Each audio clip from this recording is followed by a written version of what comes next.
I am very pleased to introduce our next guest. He gained national attention when he dared to use his sign on Route 1 bypass to show the troubles we were heading towards. He ran for governor of New Hampshire in 2010. He has a huge following, and after the unsuccessful run in the primaries for the governor of New Hampshire, a large group of people reached out to Jack Kimball to be the New Hampshire GOP chairman. Again, Jack gained national attention when he ran and won the seat for the New Hampshire GOP chairmanship. It is my pleasure to call Jack my friend, and I am very proud to introduce the New Hampshire GOP chairman, Jack Kimball.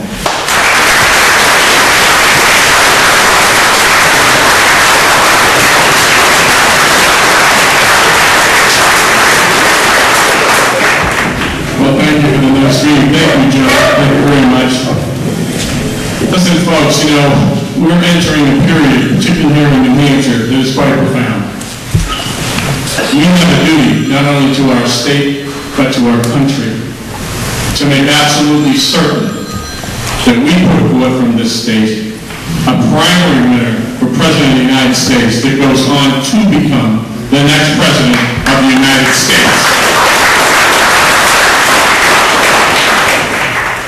We have a lot of state reps here today, and I want to congratulate them for their hard work in putting forth such great legislation all through this term. Most recently, the parental notification bill. Gentlemen, thank you for the supermajority vote.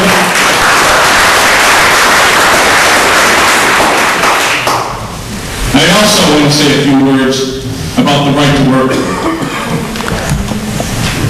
This party of ours needs to be united. And if there is one thing, in my view, that should be the uniting factor, it's this bill. It shouldn't be a divisive issue, it should be a united issue. This is America. We are all Americans, and as Americans, no one should be forced to join a union as a prerequisite to take a job or pay union agency fees. It isn't American. It is everything against what we stand for. In addition, money that flows through from our pockets to pay state workers flows through unions and comes out the other side in the form of contributions to progressive Democrat candidates. Thirdly, the biggest boom that we can get in our state with respect to jobs is to become a right-to-work state.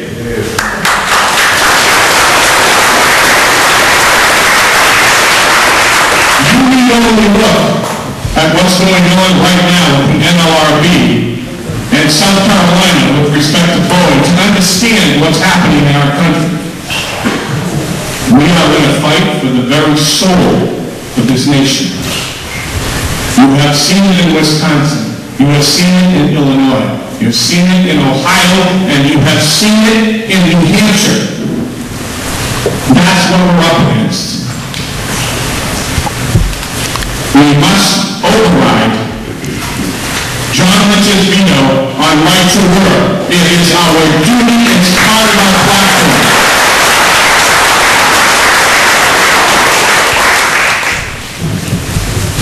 Bill O'Brien isn't here today, but I will tell all of you, I so admire this man. He is the Governor Walker of New Hampshire right now. He has a spine of steel. He's not going to bend. We have state reps in our House, they are also the same way. They are in a fight, and they intend to win it. They're doing one hell of a job. The same in the state Senate under Peter Breyer. But the House is a huge body. Just think about it, folks. On November 2nd, you talk about unity, look what happened. Who will run our spot that at the end of the evening, we would have won 298 of the state rep seats, 19 of the 24 state Senate seats, and all 5 executive council seats. We are bright red again, and that's the way we're going to stay, so help me God.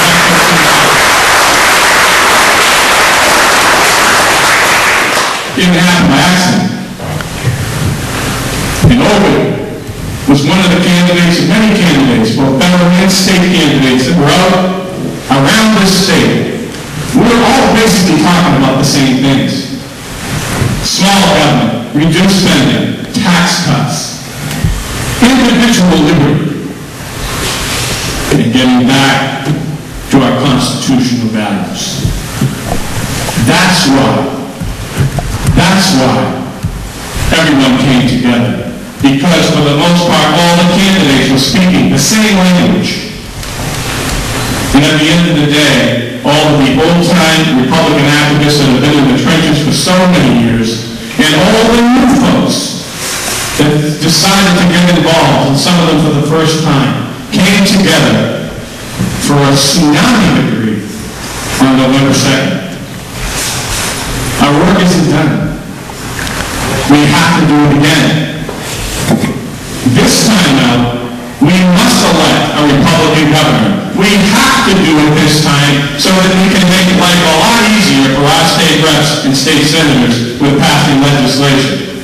But even more importantly than that, I am asking all of our Republican primary candidates to focus on one thing. Barack Obama. You focus on Barack Obama. Everyone focuses on him. There's plenty of ammunition. And there's no problem noticing the differences between the primary candidates. But we must stay united there too. Because at the end of the day, we are truly on the same team. And that's how we win. It is Flag Day, but I got to make a lot of speeches over Memorial Day weekend. At this point, I'd like every veteran in this room to please stand. All of you.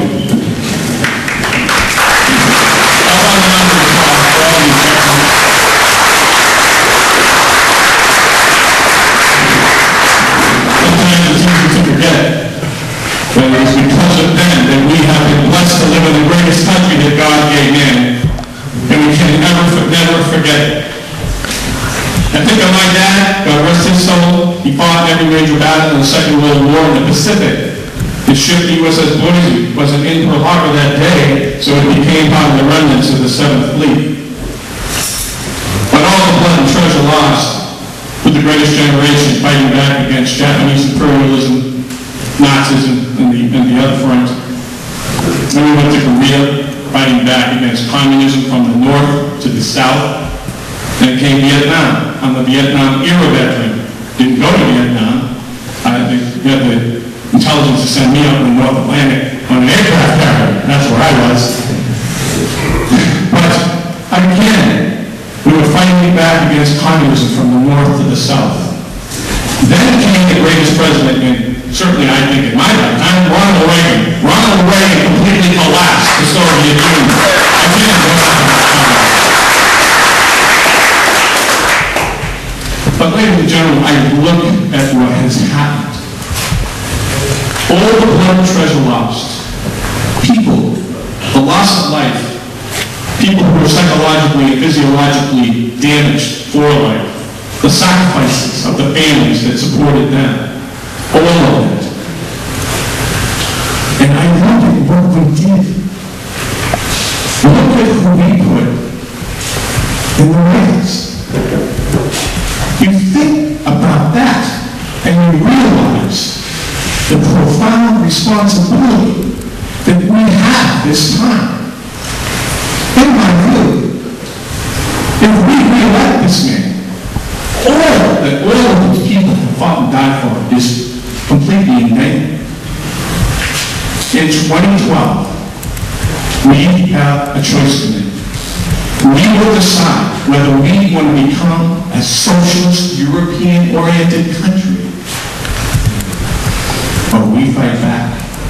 We fight back and build this country again on the basic constitutional foundation that worked so well for our entire history. That is our job this time. And this time, we must get it right. Thank you all for coming.